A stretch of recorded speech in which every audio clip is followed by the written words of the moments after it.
അപ്പോൾ ഇന്ന് നമ്മൾ ഡിസ്കസ് ചെയ്യാൻ പോകുന്നത് മൂന്നാമത്തെ, അതായത് ഹിമാലയാസ് കഴിഞ്ഞ് വരുന്ന മൂന്നാമത്തെ പോർഷനെ കുറിച്ചാണ്. അതായത് പൂർവാചൽ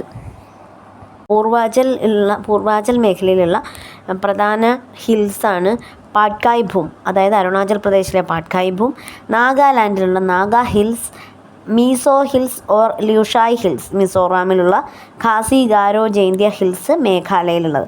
ഇതൊക്കെയാണ് പൂർവാചലിലുള്ള മേജർ ഹിൽസ് വരുന്നത്. ബ്രഹ്മപുത്രയാണ് ഹിമാലയത്തിൻ്റെ കിഴക്കൻ അതിർത്തിയായിട്ട് വരുന്നത്.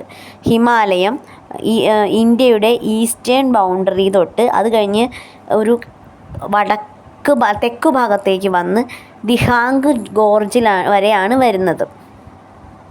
വടക്ക് കിഴക്കൻ സംസ്ഥാനങ്ങളിലൂടെ കടന്നു പോകുന്ന ഈ കുന്നുകൾ ഭൂരിഭാഗവും അവസാദ ശിലകളായ മണൽ കല്ലുകളാൽ നിർമ്മിതമാണ്. അതായത് കൂടുതലായിട്ട് വരുന്നത് സെഡിമെൻ്ററി റോക്സ് ആണ്, സാൻഡ് സ്റ്റോൺസ് ആണ്. ഈ പ്രദേശത്ത് കൂടുതലായിട്ടും ചുണ്ണാമ്പ് കല്ലുഗുഹകൾ കാണാറുണ്ട്.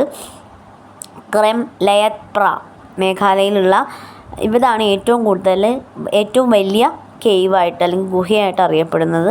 അത് 31 കിലോമീറ്റേഴ്സ് ഉണ്ട്. പിന്നെ കൂടുതലായിട്ടും ചെറിയ ചെറിയ നദികൾ ഈ മൗണ്ടെയ്ൻസിനെ ഇങ്ങനെ ഡിവൈഡ് ചെയ്ത് പോകുന്നുണ്ട്. അവിടെയാണ് പൂർവാചലിലാണ് ഏറ്റവും കൂടുതൽ റെയിൻഫോൾ കിട്ടുന്നത്.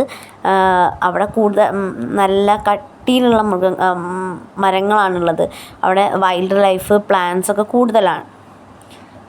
പിന്നെ മേഘാലയയിലെ പൂർവാചൽ ഏരിയയിൽ വരുന്ന മേഘാലയയിലാണ് ഏറ്റവും കൂടുതൽ റെയിൻഫോൾ കാണുന്നത്. ഇന്ത്യയിൽ ഏറ്റവും കൂടുതൽ മഴ കിട്ടുന്ന പ്രദേശങ്ങളായ മൗസിൻറാം, ചിറാപുഞ്ചി ഒക്കെ ഈ പൂർവാചൽ മേഖലയിലാണ് വരുന്നത്.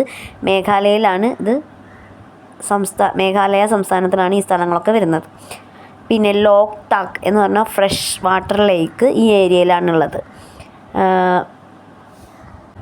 നല്ല സോഫ്റ്റ് ആയിട്ടുള്ള കട്ടിയില്ലാത്ത സെഡിമെൻറ്റ്സ് ആണ് മിസോറാമിൽ കൂടുതലായിട്ട് കാണുന്നത്.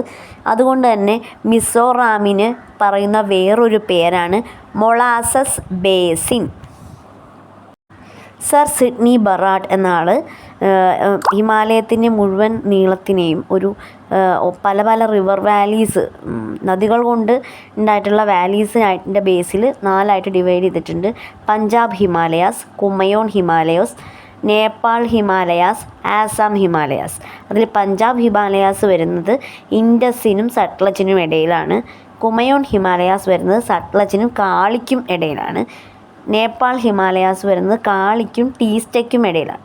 ആസാം ഹിമാലയാസ് ടീസ്റ്റയ്ക്കും ബ്രഹ്മപുത്ര നദിക്കും ഇടയിലായിട്ടാണ് വരുന്നത്.